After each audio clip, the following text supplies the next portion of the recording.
The ticket fees for this year are $150 for a standard ticket, and so that includes a deluxe buffet and 5-hour beverage package. And this year we've also got something new, which are our premium tables. So they have to be purchased as a table of 10, and they are $2,500. So bonuses on those tables are they include French champagne and some other extra goodies as opposed to the standard table. We had raffles, we have raffles, lucky dips and also auctions. And we also had pink ties for the men coming through the gates. If they purchased a pink tie, that meant they got to get in for a gold coin donation instead of paying gate entry at the main gate.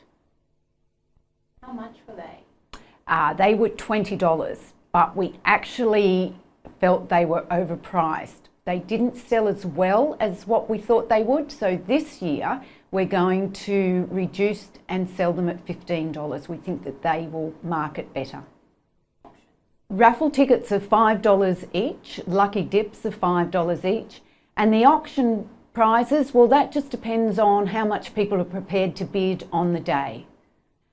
Well, we don't include in our raffles, prizes, etc., things that have a very negative health impact. So, for example, cigarettes, anything that has a negative social impact as well, we don't take on board as prizes or as donations. So if people want to come along, the tickets to come to our fundraising function, they email the Pink Ribbon Cup Race Day email and they'll book a table that way, and then we advise them how to pay for those tickets. If people do inquire through the Turf Club will just redirect them to us. So the $150 that people pay includes a deluxe buffet, afternoon tea and a great day of fun. This year is our 10th year of running the Pink Ribbon Cup Race Day. So in the first 5 years, it was mainly just the social fundraising function that we held in one of the venues at the Turf Club. Then in year 6, we took sponsorship, which enabled us to sell, if you like, the races, and then that enabled us to increase our fundraising generated from the day. So last year we raised just under $91,000. So previous attendees have been largely regulars. So we actually have people that have attended every year. And often what has happened is someone will come along on somebody else's table. They have such a great day. The following year, they book their own table, and that's why it's grown and that's why it books out so early. So for example, we're in April now. I sent emails out only last week, and we already have 470 tickets booked. So the demographics are, say, 65% female, 35% male. Our age groups would be 30 plus up to as mature as 85. We don't have a target market as such. We haven't needed to target specific audiences as such, because we've relied and been fortunate enough to have regulars re-attend every year. But of course, this year we've got a much bigger venue, and we can go up to as many as 1,200 people if we would want to. So we're going to concentrate on getting the word out there, spreading the word, but not necessarily targeting a specific age group. Our regular attendees, they come each year because they have a great day. Their feedback to me is, Robin, it's such a well-organised day, you have great prizes. And so that's what we try and achieve each year, because that's what brings people back. We're also conscious that some people come because it is a day at the races. Okay, so we have those people that come along just for the social fun, and those people that come for the social fun but also do enjoy having a bet on the horses. So when we're running the day in terms of organisation, we ensure that we don't have any activities such as raffle draws or auctions going on at the same time as a horse race at the Gold Coast is being run. So we're careful to ensure our timing of our activities on the day fall in between when the horse races are actually being done. We can't pre-plan that too far ahead because we don't know the timing of when the races are till the Thursday just before the event is run, because we're dependent on Queensland Racing issuing the times of the races to be held. We have a lot of women that come along as for the social aspect of the day. So in fact, some women make it their annual social catch-up. But there are quite a number of women that are pretty strong punters, and so you'll notice that they don't want to be disturbed when they're working out what horse to have their next bet on. And so it's a mixed audience, I would say, in terms of punters versus those there just for the social interaction. We aim to get everything donated. So we do have to pay to take the naming rights of the day. Okay, so we have to pay sponsorship fees to the Turf Club.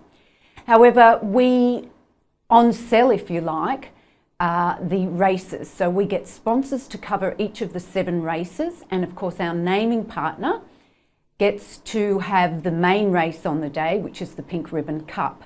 So we cover our sponsorships and of course get additional funds from that sponsorship money which goes to the fundraising. I can't tell you how much we pay for that sponsorship because there's actually a confidentiality clause in our agreement with the Turf Club in that respect. We're fortunate in terms of costs such as theming. We have a theming company that will be sponsoring us for all our theming this year. We also have another company that's come on board that will sponsor our AV and audio requirements for the function room. We get all our prizes donated. We even have help on the day is supplied by volunteers. So the whole event runs on no staff costs whatsoever. So in the past, all we've really had to pay for is things such as wrapping paper, envelopes, postage stamps, stationery, small things like that. And some years we've had to buy some extra bags of mixed chocolates or whatever to pump up our lucky dip prizes.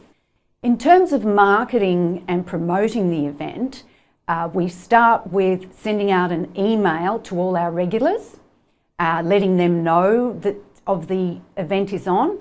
What we also do prior to that is we put up a date claimer. So we'll do that on Facebook, and Facebook has been a really good promotional strategy for us in the last few years.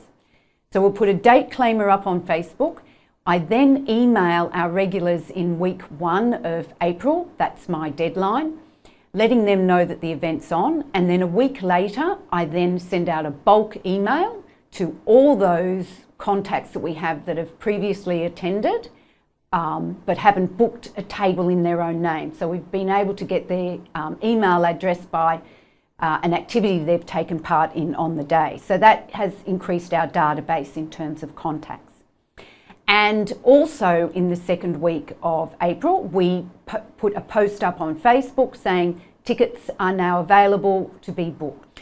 So the event is held in September, but we start to promote it in April.